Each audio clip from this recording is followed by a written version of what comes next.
Thank you for joining. I'm Lou Fulton, and I direct our Energy Futures group at UC Davis. Today's webinar is, as you saw in the listing, it's called "Comparing California and European Strategies for Reaching Very Low Carbon Transportation Systems." And I can tell you this is based on work that Aditya Ramji, who's going to be our lead speaker here, has been working on for a couple of years, and it features in his dissertation work. And so it's great that he has this opportunity to present today. But we also have a featured guest, Sydney Vergis from CARB, and we're going to have her give us a little bit of background on the latest hot news coming from CARB's policies. And then also we have Kelly McFarland and Ale Soto helping us make it all work. So thanks for joining. And I think that's all I need to say. I think we'll start with Sydney and turn it over to you to tell us what's going on over at CARB. Oh, I also am supposed to mention that we're recording this, and we will post the recording on our website. So keep that in mind. And for questions, please use the Q&A feature. That's the easiest way for me to keep track of the questions coming in. Thank you. Great. Well, thank you so much. Really appreciate it. And thank you to UC Davis for hosting this today. And then, of course, thank you to the California legislature for the funding that allowed this to happen through SB1. So Right. it's really, yay. So it's great to be with you to discuss the overall policy landscape, both in the EU and in California. So I'm here to represent the California perspective a little bit and give you a brief overview of the policy context that California and the California Air Resources Board operates in. Also discuss a few of our transportation decarbonization programs. I saw a lot of the participants here. You're very familiar with CARB's portfolio, and many of you know that it's very extensive. I'm just going to hit on a couple of our programs today just to give you a little bit of a flavor of what CARB has been up to. So overall, just an introduction to CARB, our core mission is to protect public health by reducing air pollution while considering the effects on the economy. We're the lead agency for California's climate change programs, and we're the only U.S. state permitted to set our own requirements for emissions from motor vehicles. So other U.S. states have a choice. They can choose to adopt California's more stringent standards or follow federal standards. And that's something that I really want to underscore, and you'll see it as a theme woven throughout today, that our partnerships with other US states is absolutely critical and historically has been absolutely critical to helping accelerate a cleaner market for transportation technologies and delivering more choice and lower cost to consumers. So why this focus on transportation? So across the globe, combustion emissions are really choking our communities and contributing to the effects of global climate change that we're all experiencing. So in California, of course, we experience record-setting wildfires, extreme heats, extended droughts, and exacerbated poor air quality. And people around the world are, of course, facing similar weather and environmental challenges. And the impacts of these disasters are really continue to fall most heavily on our low income communities that are already burdened by environmental pollution. So in California, transportation accounts for about 50% of statewide greenhouse gas emissions. The transportation sector is also responsible for criteria pollutant emissions that threaten public health. We've made a lot of efforts, and there's been a lot of both public and private investments in cleaning up the air in California, but there's still more work to do. About 21 million out of 36 million Californians still breathe unhealthy air. So for us, we feel we need to move, with all speed towards a zero emissions transportation future, which we feel can simultaneously advance our climate and air quality goals and protect the health of our economies, while also creating choice for consumers and opportunities for economic development and jobs growth. So one of the really critical executive orders that we look to was passed in 2020 by our Governor Gavin Newsom, who set concrete deadlines for electrification of vehicles and equipment. So for passenger cars and light duty trucks, targeting 100% zero emission sales by 2035. And then by 2045, all commercial trucks on our roads will be zero emissions, and short haul trucks will meet that goal by 2035. Not mentioned here, but just generally, I want to also note that CARB is, of course, also focused on clean mobility, fuels, and of course, cleaning up other sectors like the locomotive and marine sector. But for the purposes of this conversation, I'm going to focus on a couple of our regulatory programs pertaining to cars and trucks. So we have made tremendous progress in expanding our light duty zero emission vehicle market. When I think back to the 1990s, when California first started regulating for zero emission vehicles, there were barely any that existed in the commercial market. In fact, up until, in the last couple of years, some thought it would be difficult, if not impossible, to have full size, long range battery electric SUVs and pickup trucks. And now there's seemingly a new product announcement each week. So what we see in terms of industry announcements and investments is that we're all increasingly saying it's inevitable that these vehicles will go to all electric. And the market has come a long way since then. So to date, over 1.8 million zero emission vehicles have been sold in California, and there's over 100 different makes and models of zero emission cars available in California at different price points. So all of this market growth really set the stage for what we call our Advanced Clean Cars 2 program, which our board adopted in 2022. So the ACC2 regulation includes several elements that work together to reduce emissions from California's new vehicles. So first, ACC2 requires that an increasing percentage of new vehicle sales meet a zero emission standard beginning in the 2026 model year, and those requirements ramp up from 35% to 100% by the 2035 model year. So what this means in practice is that manufacturers can comply with this regulation by producing zero emission vehicles like battery electric vehicles or fuel cell vehicles. We do allow for a certain percentage of that obligation to be met with plug-in electric vehicles, which we still expect to play some role in the market and may remain a critical choice for certain drivers. There are also several flexibilities built into the regulation that provide manufacturers the flexibility needed to fully transition to electrification and handle things like year-to-year sales fluctuations and vehicle redesign schedules. And this includes allowing for the sales of zero-emission credits between manufacturers. So if one is over-complying and the other is under-complying, that sale can take place, which creates a self-financing mechanism for companies that are over-complying with our regulation. I wanted to give you a sense of the ramp up of the requirement. I had mentioned that there's a 35% sales requirement in 2026, which ramps up to 100% in 2035. Again, this is for new vehicle sales versus, say, full turnover of the fleet itself. We are seeing dramatically reduced costs, increase in the availability of models, and public commitments from manufacturers to transition to zero emission vehicle technology. So we felt really confident in developing this regulation that manufacturers could achieve these stringency levels. And we also found that with this regulation that consumers themselves will benefit substantially. In fact, they would experience a cost of ownership savings of about $8,000 over a 10-year period.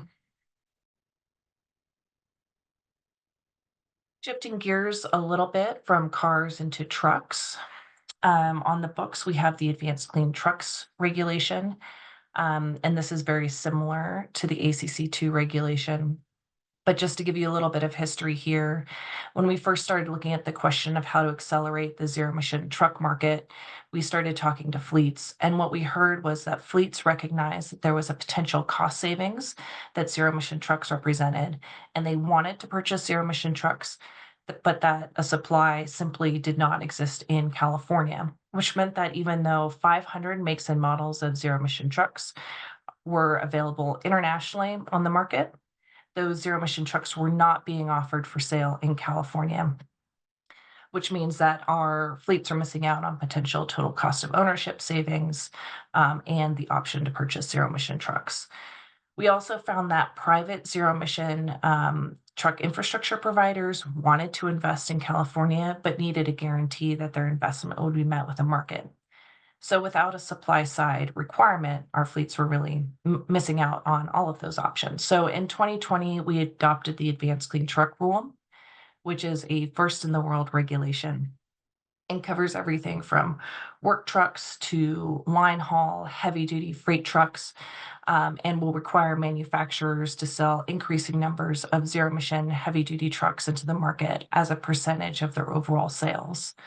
Similar to the ACC2 regulation, this regulation also allows for credit trading, which incentivizes truck manufacturers to comply early with the targets in the regulation. This regulation also represents significant savings. It's estimated that it will save Californians $9 billion in health costs, and California fleets are projected to benefit to save from $7 to $12 billion in savings from avoided fuel and maintenance costs. I'll note that we are not alone here. Other states have adopted the Advanced Clean Truck Regulation, representing more than 25% of the US market for medium and heavy duty trucks. So the Advanced Clean Truck Regulation is already having an impact well beyond California's borders. Lastly, I will mention the Advanced Clean Fleets Regulation. This is a requirement for fleets that are well suited for electrification to reduce emissions through requirements to phase in use of zero emission trucks for targeted fleets.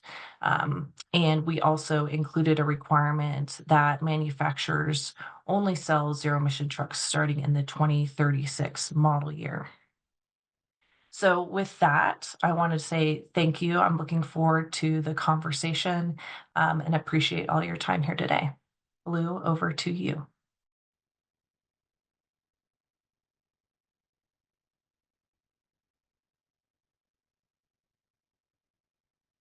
Oh, okay. No, thank you, Sydney, for that. And I think we've lost Lou somewhere.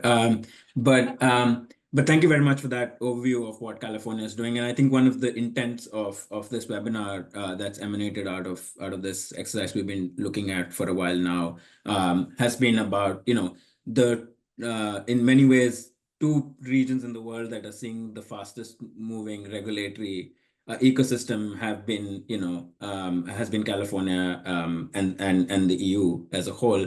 And it's been very interesting because almost every time we are having a conversation, I feel like some regulation has changed and we're already outdated, but which is good because it shows the intent and the directionality in which we're moving.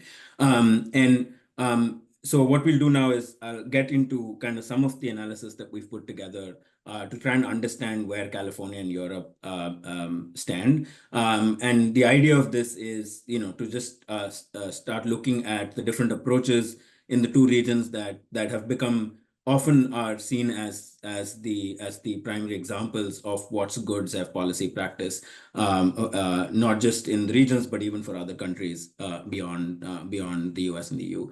But just to kind of kick this off as in terms of giving you an overview, since we do have listeners both from the US and internationally, on the EU side, a lot of this framing of the recent regulations has been part of the EU Green Deal that we've often heard about, and then the EU climate law. There's the Fit for 55 package for clean energy policies. That includes actions around clean transportation and the ZEV regulations. And closely linked to that, in this last year, we've seen actions around the industrial strategy piece as well, whether it's the Net Zero Industry Act or the Critical Raw Materials Act. A lot of it similar, except that California, being a subnational entity, for its own jurisdiction, has what is known as the scoping plan, which was last updated in 2022, which kind of looks into where the state is going and sets sectoral actions, including for transport. But a lot of this also, and the fact that California is, along with other states that are now following California regulations, are driving a pretty large part of the market. Also ties in very well with some of the federal actions, whether it's the US IRA or the Infrastructure Act and various other actions that are being taken up in sync. So with that, I'll move into our presentation, and give me 1 second. Perfect. I hope you can see this. So what we'll do today is kind of walk through a review of what the targets look like, what some of the current progress and trends, give an overview of where some of the policies and strategies sit, and potentially what could be opportunities for cross-regional learnings as well as we go along. To kind of jump in, if you look at broadly from an economy-wide net zero perspective, interestingly, both California and the EU are not very far off in terms of their own ambitions. California has a net zero target for 2045, the EU for 2050. But jumping right into transport on the light duty vehicle side, both regions have a target to get to 100% new ZEV sales requirements or ZEV sales share in 2035. What's different is the approaches that the two regions follow. California has a sales requirement, as Sydney talked about, the Advanced Clean Cars rule, whereas the EU at an EU level uses the fuel economy approach to reach 0 gram CO2, which effectively requires 100% ZEV sales. And we'll get into this a little more in detail. On the medium and heavy duty side, it's 100% ZEV sales by 2036. Again, as Sydney pointed out, there's the Advanced Clean Trucks regulation and the Advanced Clean Fleets regulation, which in combination effectively need 100% new sales from 2036. On the EU side, there is the fuel economy approach again, which essentially requires a 65% reduction from 2019 levels by 2035 and a 90% reduction in emissions, CO2 emissions by 2040. On the buses, the transit buses side, again, both markets are moving towards 100% ZEV sales. California, a few years earlier, which has a new 100% share new sales requirement by 2030, but actually also includes fleet turnover to 100% ZEV by 2040. And finally, a lot of this does require charging infrastructure, and we often forget that that's a critical piece of the puzzle. California, while it doesn't have a formal regulation, parts of which is more of an ambition, is to have 1 million public chargers, but there is a lot other work going on in terms of being able to ensure that the charging ecosystem is well developed in the state. Whereas on the EU side, we have what's known as the Alternate Fuel Infrastructure Regulation, which is based on different parameters, and we'll briefly touch upon that as well. And that definitely it would be an interesting learning point on this side of the ocean. Just to kind of walk into the light duty ecosystem. So as I already talked to you about the targets, but what's also interesting is the changing definitions, right? What do we consider as ZEVs?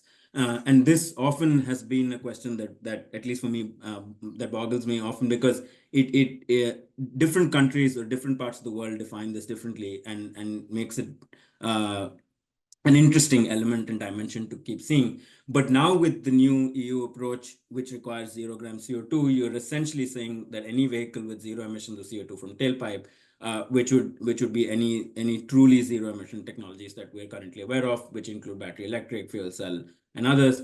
On the California side, it of course includes BEVs and fuel cell, but also includes plug-in hybrids. And there is no, at least not in the ZEV we don't include any hydrogen ICE or any other such technologies within the ZEV definition in California. From a fuel economy perspective, talked about the EU part, but on the California side, we continue to follow the US EPA regulation, and more recently this year in March, we had the phase 3 GHG regulations passed in the US for both light duty and heavy duty. For light duty, effectively going to about 53 grams per kilometer or 85 grams per mile by 2032. In terms of, and then there are emission standards, but a lot of this gets addressed if we're able to essentially move to zero tailpipe. In terms of flexibility mechanisms, right? I mean, on the EU side, a lot of this is inbuilt into the fuel economy regulation that allows certain flexibilities to OEMs.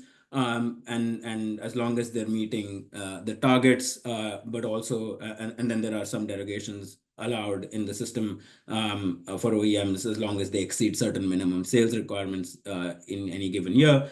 Whereas on the California side, as Cindy wonderfully showed, there is a progressive sales requirement. But within that, often a misconception is it's not just a sales requirement. So every time an OEM exceeds, it is generating credits, and those who don't, and basically creates an industry trading mechanism where OEMs can offset some financial costs based on that. And then there is also, of course, a banking provision for the ZEV credits that they generate. Lastly, there are different approaches to non-compliance. In the EU case, it's linked to the CO2 threshold, which moves on a periodic manner, and anytime you exceed that, there is a penalty associated with it. Whereas in California, it's associated with the total credit deficit that you end up accruing if after all the net trading and etc., you're not able to meet the requirement. If we look at purchase incentives and taxation, and that's another interesting dimension, and I must say these are up to the end of 2023 calendar year, just to be able to bring some comparisons in play. And some of these have been updated and changed. So in California, till recently, we had upfront purchase subsidies for battery electric, for all EVs as defined in the state, with actually an increased rebate for low-income households. And there were, of course, caps on vehicle price based on whether it's a car or an SUV, as well as household income caps overall, to ensure that there is limited leakage of the subsidies that actually go out.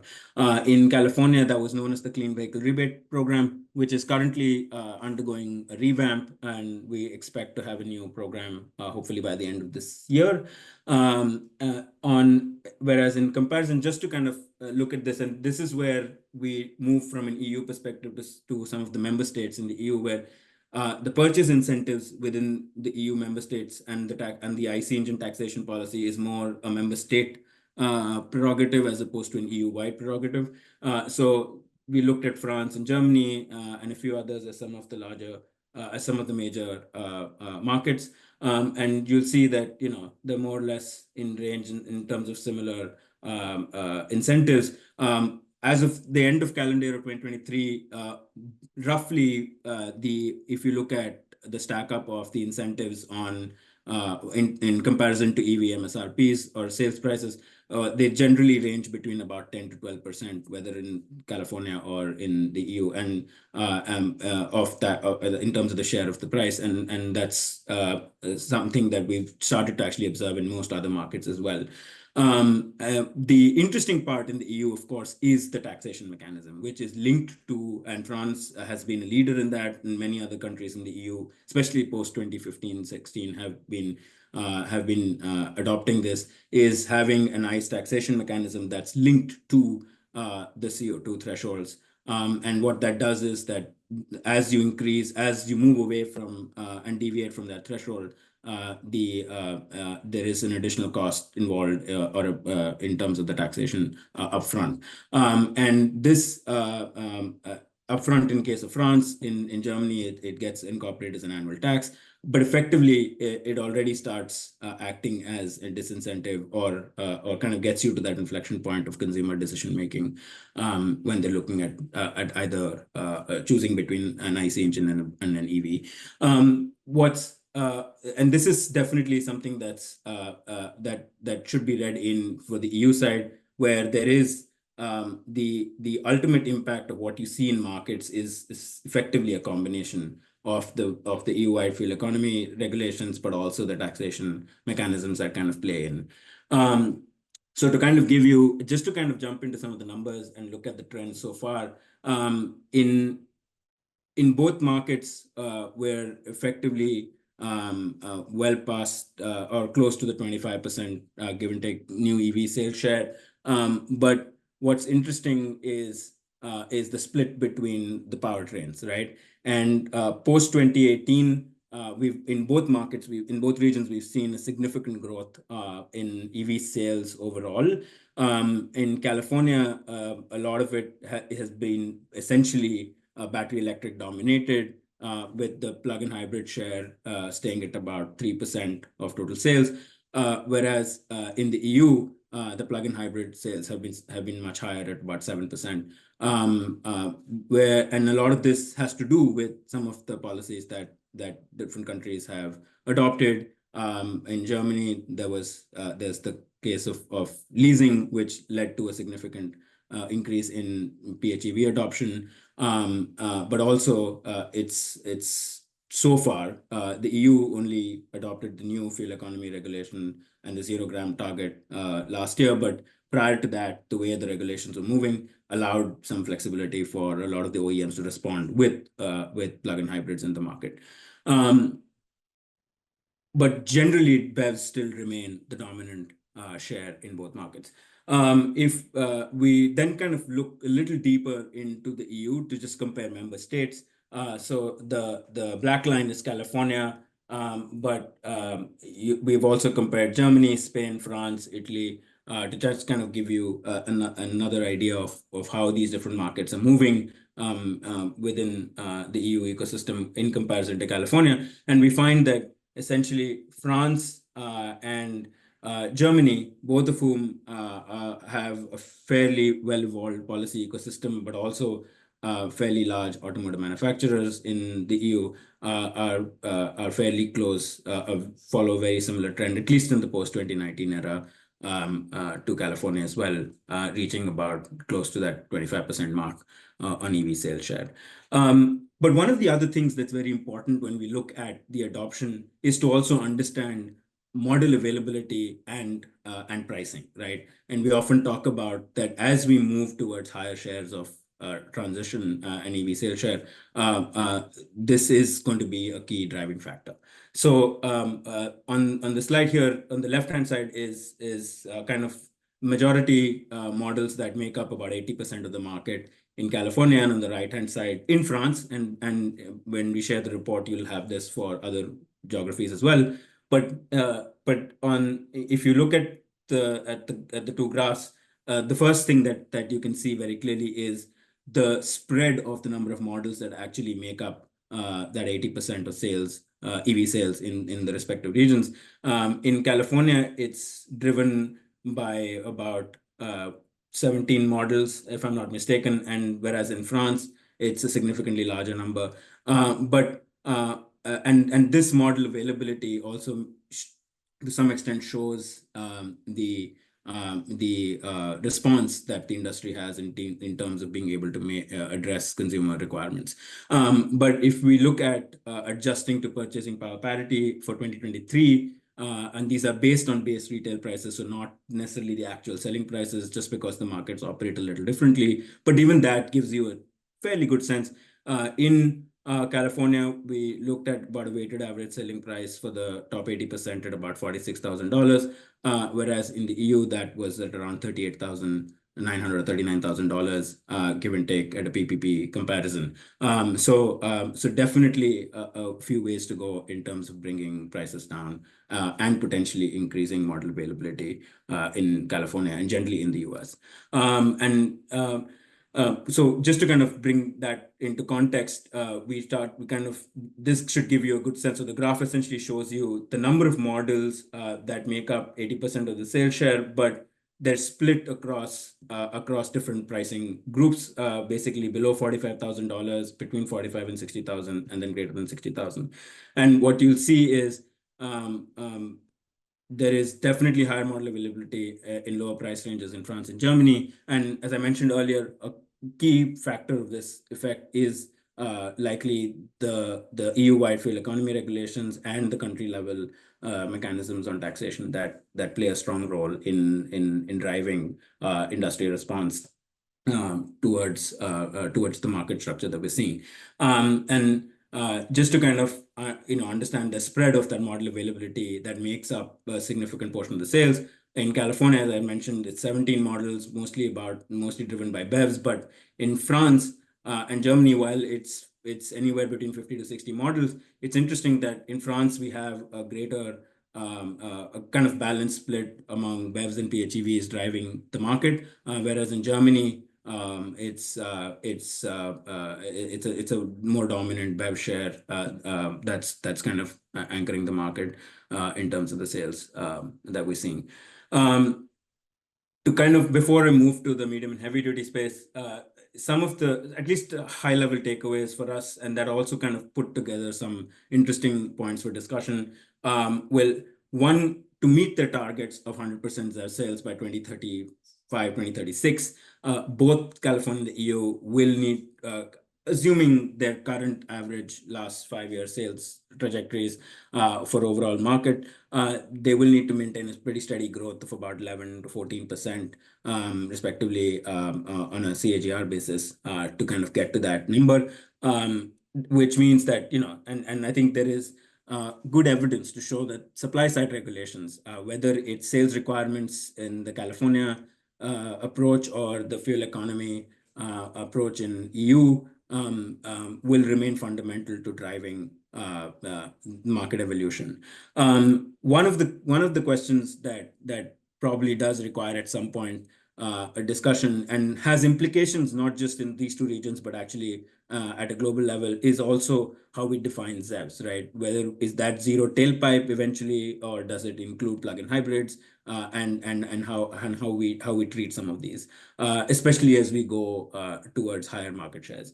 And as we get to those higher market shares and start getting closer to that 50% or even across that threshold, there can be potential risk to that mass market transition. But the role of regulation and policy will always remain a key fundamental position to be able to mitigate a lot of that risk. But questions around model availability and affordability, how do we leverage some of these regulations towards tending towards upfront price parity, and there is a lot of evidence in terms of understanding consumer behavior and their responses to that. But one of the things, at least on the California side, that they've done really well is to be able to provide very targeted incentives to middle and low income households, and to some extent framing that as conditional access to incentives, being able to actually help the bottom 50% to actually be able to get into the mainstream EV market. And I think that has, and that definitely can be a significant learning for the EU ecosystem, as well as we're starting to see now more focus on equity on the EU side as well in the last couple of years. But on the other hand, what the EU has done with its ICE vehicle taxation reform and its ability to reuse those revenues to support incentive programs, especially in the growing context of limited availability of public funds to be allocated across different priorities that any government would have, and to ensure the sustainability of finances to support these mechanisms. Jumping quickly into medium and heavy duty vehicles, one of the first things that stands out is some of the differences in the way we define medium and heavy duty vehicles. In the US, we have various subclasses. So we start all the way from class 2B, which essentially is about 3.8 tons for our European listeners, and goes on all the way. And that includes basically classes from class 2B to class 6, and then class 7 and 8 heavy duty vehicles. In Europe, we have what is known as the N1, N2, and N3 categories, which essentially the N2 is medium duty, which goes anywhere from 3.5 to 12 tons, and then the N3 category is basically 12 tons and above. That's defined as heavy duty, which makes sometimes comparisons a little challenging, and you'll see that as we walk through some of the data. But just before we get into the numbers, there is a growing effort on goal setting for zero emission trucks as well, and of course the EU has set that even for medium and heavy duty to go to zero, to see the 90% reduction by 2035. And then there are interim targets in 2030 that are also set. But there are also member states within the EU that are setting their own ambitions to be able to move the needle on zero emission truck transitions. And then of course we have the advanced clean trucks rule in California, which moves to actually to 100% sales in 2036. If we look at incentives so different markets are providing incentives, but defined differently and in different ranges. So in California, we have differentiated incentives across the different truck classes. In some of the European markets, a lot of the incentives currently are largely focused on the heavy duty, which is the N3 category, as I said, which is 12 ton and above. And then there are some markets like Sweden and Italy and the UK, which also offer incentives for medium duty, but also in some cases for light duty trucks. One of the things we also started looking into was to actually understand that there are numerous studies in the truck space, and there's still a lot of debate on what the market looks like, what it will move towards. So we kind of looked at some of the recent studies across Europe and the US to understand what they are effectively talking about when we look at one of the first metrics that we look at is TCO comparison. And you'll essentially see, and this is for heavy duty trucks, and there is a similar meta-analysis available for medium duty. But essentially that if you look at battery electric trucks, we expect in the US studies to already show parity around 2035. In Europe, potentially reaching some of that a little earlier. For battery electric trucks, in the case of fuel cell trucks, it's going to be a little longer in terms of achieving that upfront price parity. And then there is assumptions around hydrogen ICE as well, which we won't get into for the moment, as we're mostly focused on truly zero emission tailpipe. But one of the fundamental drivers of a lot of these assumptions is what is the upfront cost. So we try to look into what these different studies actually take into account as their upfront costs for different markets. We also include China here just as a matter of comparison from a lot of these studies that have also looked at that market as well, where things are also happening in a pretty robust manner. But broadly, we're looking at about 170K in the US for diesel trucks today, and studies essentially are assuming the prices of battery electric and fuel cell to be anywhere in north of 500K. And these are prices or costs that do not include subsidies and are also, must admit, not reflective necessarily of actual pricing that results in market deals. But these are what the assumptions that are feeding into a lot of the studies that we're seeing today. In Europe, in comparison, where the today costs are significantly higher for zero emission trucks, but the reduction is significantly more over the next 5-7 years in Europe as compared to the US. And of course, a lot of this potentially can change and will change as some of the new regulations that have happened both in California and in Europe in the last couple of years start taking effect and impacting market decisions.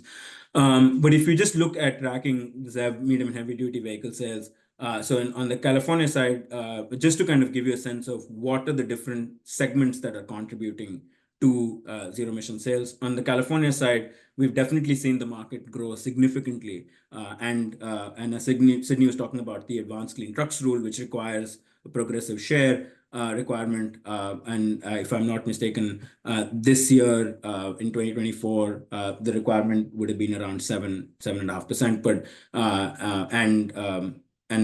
OEMs, most OEMs in the market has already crossed that threshold as they prepared for the ACT to take effect this calendar year, which is definitely a great sign to see market response to regulation. And the market has only almost doubled in between 2022 and 2023. But a lot of this has come from Class 2B vehicles. But we can see that in 2023 of the rest of the ecosystem, there has been an increasing. We're now starting to see an increasing growth in Class 3 electric trucks as well, getting into the system. On the EU side, we're essentially seeing a lot of this being driven by buses, and then by heavy duty, followed by medium duty, followed by heavy duty trucks. And even in the EU, over the last over 2022 and 2023, we've seen a significant growth in the market. But one of the things that I think is worth highlighting here is maybe as we go along, it's worth distinguishing buses versus goods carriers on the medium and heavy duty side. The markets are the vehicle ecosystems operate slightly differently, and their adoption rates will also differ, and the way incentives are structured in many countries are also in both regions, including, are actually slightly different in terms of the way buses and trucks are being dealt with. So as we go along, worth kind of disaggregating these to keep track of how the markets evolve. But just to kind of look into powertrains, in both markets, battery electric, even in case of trucks, remains dominant so far, or in case of medium heavy duty vehicles, remains dominant. We are seeing inroads of a small share of plug-in hybrids and fuel cell, especially in buses, and then fuel cell in heavy duty trucks in Europe. In California, we have a small share of fuel cell trucks kind of getting into the ecosystem, and to some extent in buses, but largely still very dominant battery electric, with almost no plug-in hybrids currently. On the MHDV side, as I said, both the EU and California, very similar to the light duty case, leverage their own respective regulatory approaches. But in the current context, it would be we haven't yet seen the taxation ecosystem, for example, the way EU has done that in the light duty space, happening entirely in the medium and heavy duty. So it'd be interesting to see how some of that plays out. But the fundamental difference in approaches of a supply side mandate or sales requirement in California versus the fuel economy push remains here as well. In the MHDV space, incentive certainty will be a key issue given the nascent market and technology developments. And one of the big issues, one of the challenges here is the transparency in understanding what pricing data for medium and heavy duty trucks looks like. And there is definitely a need for a more concerted effort to be able to understand some of those elements better, to be able to actually design incentive structures and regulatory frameworks. Charging infrastructure reliability will also be key. And I think this is where we believe lessons for California from the alternate fuel infrastructure regulations in Europe can be very useful. And as I pointed out, there is clearly a significant contribution of lower GVW vehicles in the electrification story. As we get to higher weight classes, and electrification would be actually good, even though they're smaller volumes for now, would still be good to actually deep dive and understand what use cases they're actually being deployed into, to look at how some of the early market movers or use cases can actually be encouraged. Lastly, this is a segment that is almost being tracked, and almost both geographies are learning at the same time. And there is an opportunity for scale for a lot of global players who are operating in both regions to actually take advantage, where irrespective of which approach to regulation they take, they're still aligned in terms of the targets that they're aiming to meet in terms of market transformation, and so gives an opportunity to play across different ecosystems in terms of being able to leverage scale for technology. As I mentioned, briefly touch upon at least what the alternate fuel infrastructure regulation in Europe looks like. And there are more details available, but more for our US colleagues. It essentially utilizes a distance parameter to essentially say that on their core highways, at a certain distance, you need to have access to charging infrastructure. It defines certain minimum power outputs, ratios, etc. But what it does, and it does that differently for light duty and heavy duty, medium and heavy duty. But what it also does is not just address infrastructure for road transport, but also addresses infrastructure for shipping and aviation. And as part of this study that we'll soon put out and share with all of you, we've also looked at least an initial landscape comparison of aviation and shipping across California and the EU as well. Also to recognize that both aviation and shipping are not entirely under California control from a jurisdiction perspective, given that there is a lot of federal policy and regulation that's involved. But having said that, some of the key regulations on this end in Europe include the fact that aviation and the sector is included in the EU ETS trading system. There is the refuel regulation and fuel regulation for both aviation and shipping, and then the fuel infrastructure AFIR. California has has actually 12 maritime ports and 9 large medium airports, and some of the busiest ports in North America. And so there are some potential considerations that California can have on aviation and shipping as well, in terms of looking at how some of this can be integrated in California's cap and trade program, and allocating revenues for sustainable aviation fuels and fleet modernization in shipping. But there are also opportunities to be able to consider caps on aviation and shipping emissions, at least for intrastate operations that align with the state's net zero targets. California also has the low carbon fuels regulation, and there is an opt-in mechanism right now for aviation fuels, but to be able to consider a full integration of aviation shipping fuels in that ecosystem. But more importantly, one of the early considerations that can be looked at is taking notes from cues from the EU approach to at least introduce monitoring, reporting, verification, MRV framework, as we often call it, that at least is able to track CO2 and non-CO2 emissions from aviation and shipping, and then being able to introduce essentially at least a flight labeling program for intrastate travel. But with that, will end my presentation, and Lou, over to you to take over the rest of the discussion. Okay, thanks, Aditya. And sorry, I disappeared there. Zoom just booted me off. I had to reboot my entire computer in order to get back on again, but seems okay now. So thank you both, and great remarks. We have a few questions in the Q&A box, so people should please start putting in more as they think of them. There's a couple here I think I'll go with, and I have some of my own if needed, but one is this specific question about the AFIR versus the California Chargers target. I don't know, Aditya, if you can speak to this question of the $1 million 1 million Chargers target. You've kind of gotten into some of the details, but what would you say are the key differences between the EU and California in terms of trying to achieve those targets? I think the basic difference is the EU approach to AFIR it's a binding regulation requirement, right? And so it means it's law. It requires the respective stakeholders to meet those requirements, and there are set thresholds. We don't have that here in the US or at the California level. It's more of an ambition to say, okay, we want to get we need to be able to have enough chargers or density of chargers, and at least on the medium and heavy duty side, the 1 million goal was set few years ago. So I think when we talk, it's still more light duty focused. But having said that, there is at the federal level, we came up with the zero emission truck infrastructure corridor plan recently from US DOT.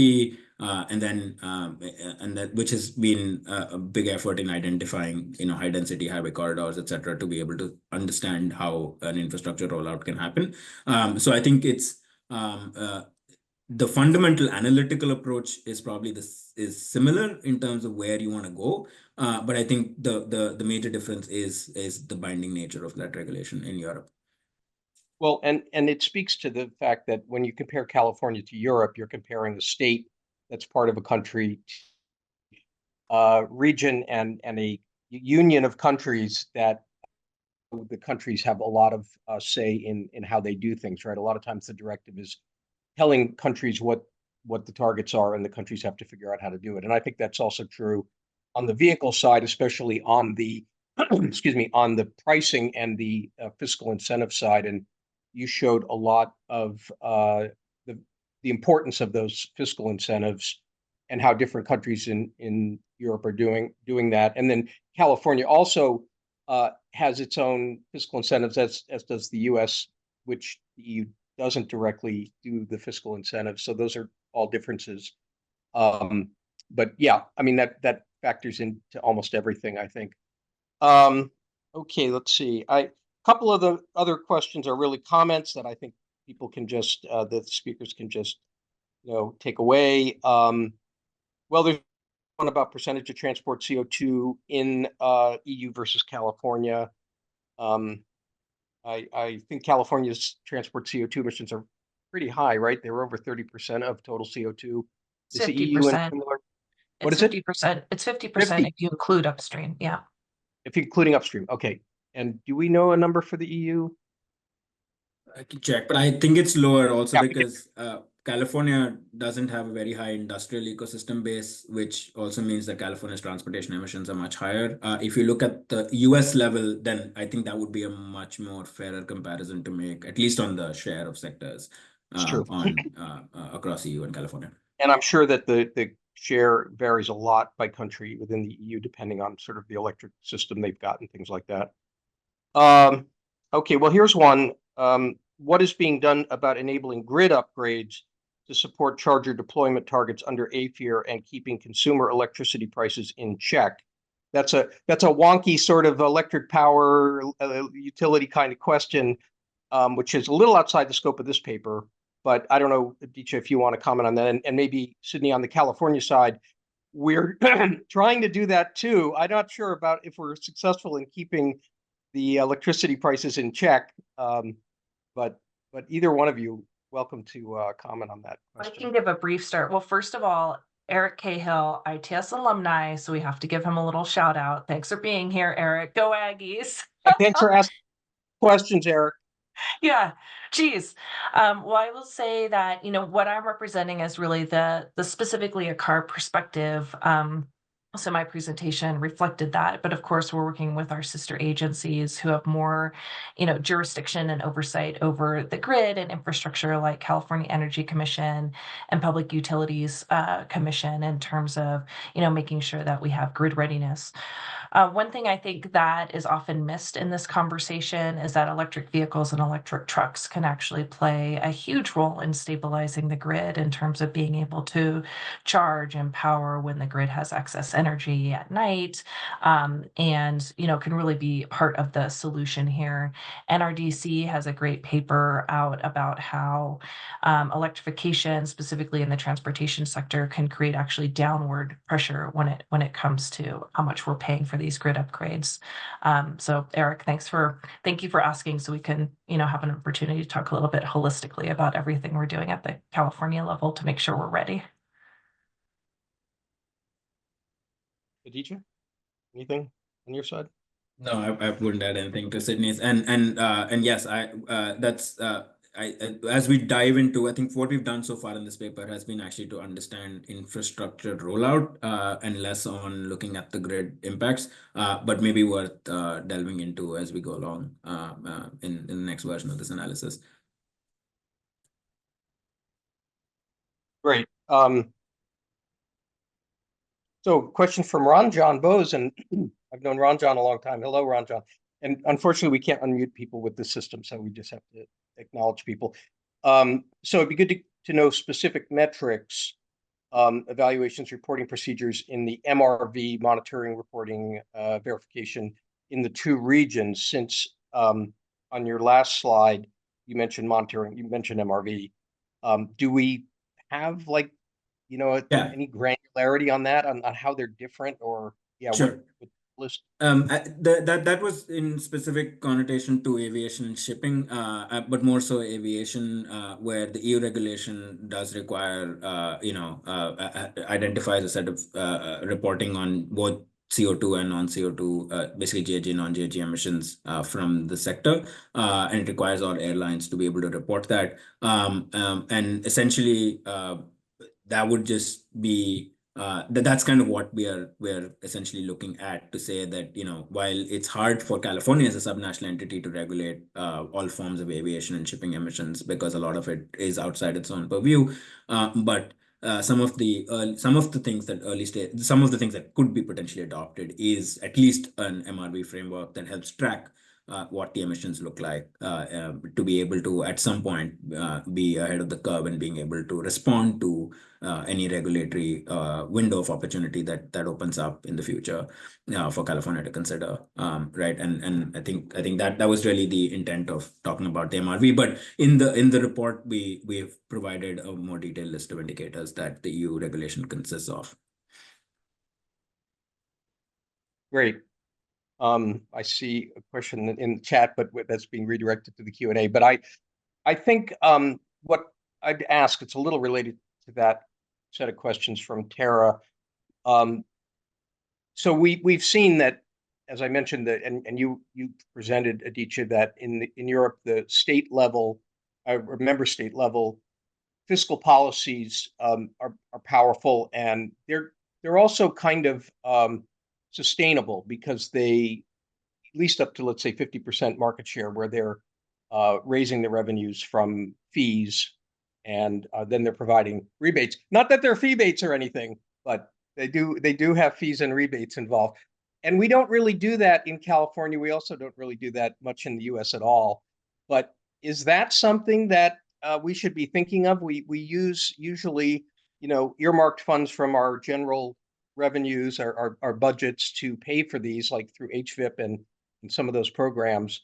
And I just throw that out there to either of you about what role a dedicated fee on the let's say the offending vehicles, let's say the diesels and the gasoline vehicles, that help to pay for incentives. Yeah, I mean, I can go and Sydney can definitely talk a lot more to this from a California standpoint. But I thought I had done a good job of not mentioning the word fee-bates for a good hour. But Louis, you made sure we have that in. But I mean, and it's not a bad thing. But it's more about the way you structure a regulation. I think that's the important part to take away from this.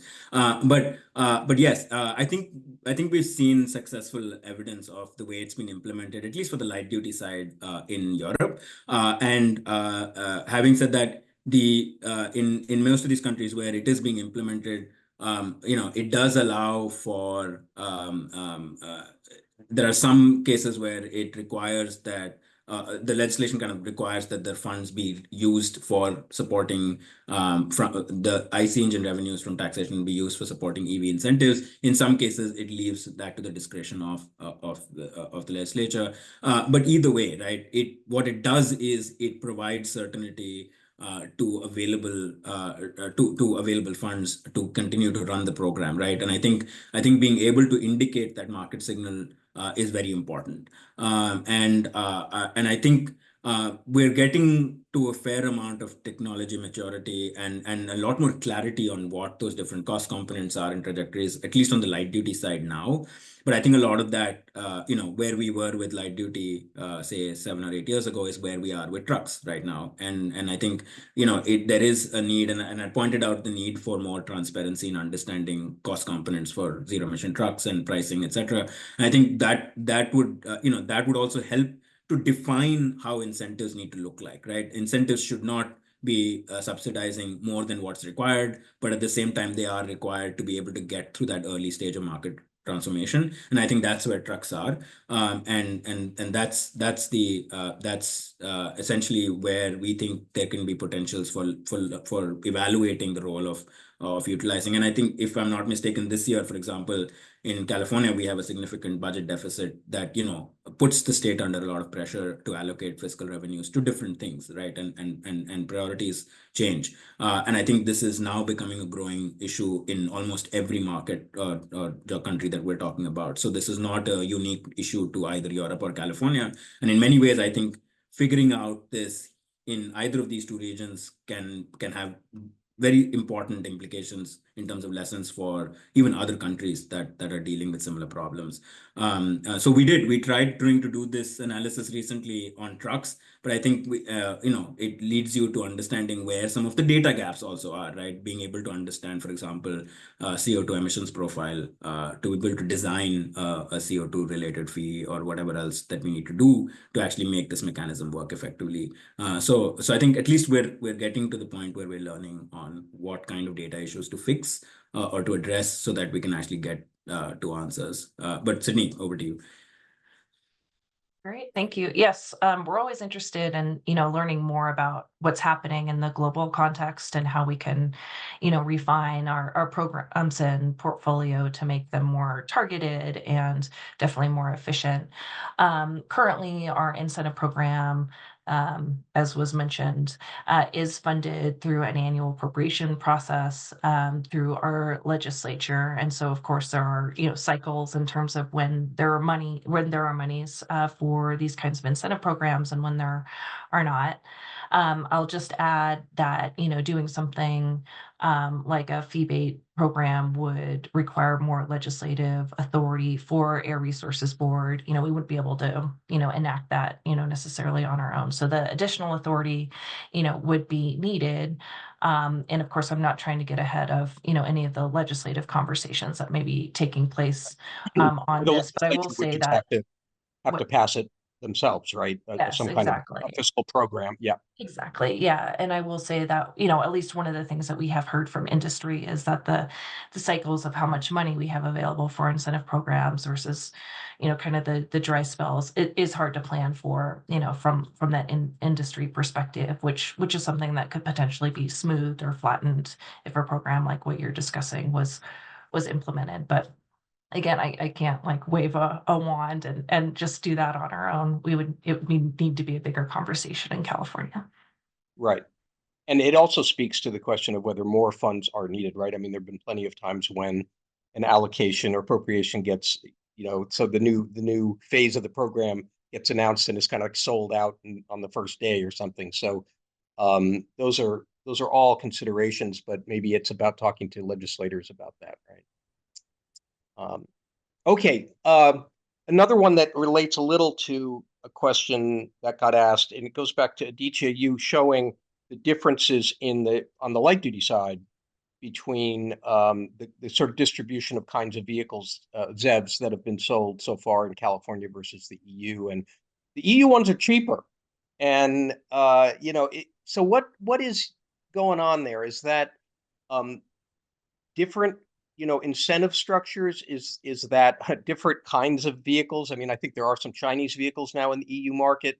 I don't know how much that matters, but you mentioned a couple of things, but do you have any further thoughts on how these are different, how these markets are different?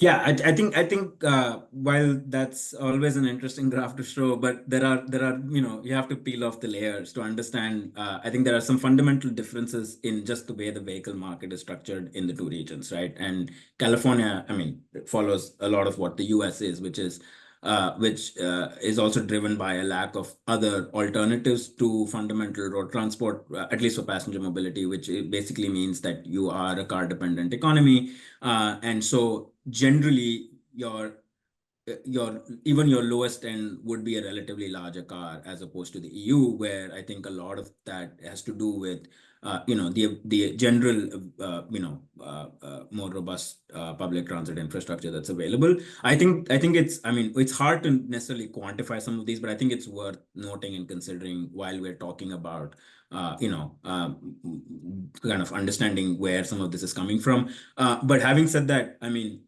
even then, I think for me, one of the stark, if you just look at the stack up of regulations and over the last decade or so, I think one of the things that's been consistent in the EU has been the EU-wide push on a common fuel economy regulation that all member states have to adhere to, and its enforcement, and then the individual member countries doing their own, or member states having their own ICE engine taxation mechanisms, etc. And then of course, without a doubt, the incentive programs that they're running. But incentives have been there in California too, so I don't think that's necessarily a point of contention. But also, I think the issue here is that we have to remember California being a subnational player, and so therefore GHG standards are set federally.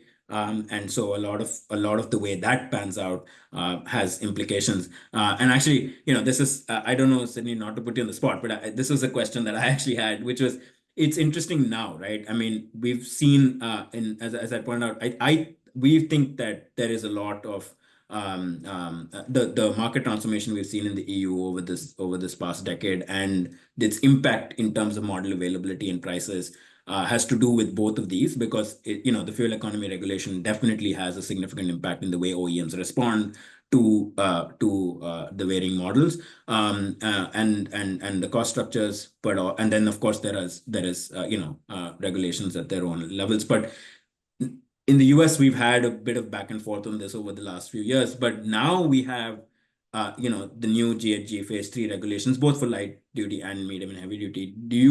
And obviously that plays in effect with California's ACC and ACT regulation as well. What do you think, or how do you actually see some of that effect playing out for California, at least for the foreseeable next 3 to 5 years? Yeah, it's a really good question. I think it's kind of an exciting time, actually, because, while California and our partner states our requirements for light duty and trucks are more stringent, the good thing about the federal standards is that they apply to the whole country. So no matter where you live, you will have the choice to buy a clean vehicle. So this benefits California because, climate change is a global problem. It benefits consumers and fleets because they have more choice, and ultimately, I think all of our collective goal is to really try to drive an acceleration towards cost parity, and having federal standards in place really helps us all achieve that a lot faster. So there's, faster deployment, there's faster learning, there's faster economies of scale, which really, benefit all of us. Great. And we're getting toward the end. I had one or two more questions, but I think I'm going to just go to a sort of a final question for Aditya, and then you two can, if you have any other questions, go ahead. But Aditya, what would you say? You got at this a little in your conclusion slide, but is there a particular or your top takeaway for what California should be trying to learn from the EU approach and vice versa? What can EU learn anything from California? Maybe, I don't know. As I pointed out, I think it's a two-way street, right? And if you get into the deeper weeds of it, I think there are anywhere from definitional issues on how you define ZEVs across the two markets, but also differences in the way you deal with it with light duty and heavy duty, and there are obvious limitations and constraints, right? So to be able to understand that and do that, I think in general, not necessarily a California EU problem, but I think globally we have this big imbalance of ways ZEVs are defined, and I think that also means that there are the impact of the same regulatory approaches could be very different. But that is one element. The other is I think I don't think incentives are going away anytime soon in either of the two segments, but it's a question of where you're targeting. And I do think that California has done a fabulous job of the equity element, whether it's light duty or heavy duty. And we've been looking at this not just from an EU context, but even from as lessons for other countries. And I think there are some really important lessons for others to take away. It's not easy to define and implement equity programs, especially in this space. There can be leakages. There are various challenges to it, but I think given all of that, I think that there is definitely a lot of lessons that EU can take away from California. And then it's interesting now, right? Like basically you have the EU, which is doing this system-wide fuel economy approach to driving, essentially ZEV sales by going down to 0 gram CO2 for both light and heavy duty, but or almost especially for light duty, and then a 90% reduction for heavy duty. But then the member states have their own, approaches, which basically is complemented through the taxation mechanism and everything else that we talked about. So it's interesting. In California, it's almost that way, I would say, but just kind of a slightly it's similar regulation, but just playing at different levels, right? You have the GHG at the federal level, and then you have the California supply side sales requirement approach. I think there are what would be interesting is to actually understand where some of these, because I think as you get closer and closer to higher market shares, there may be requirements where EU member states may have to start considering potentially lessons from the California approach of requiring, sales requirements to be able to actually create a little bit more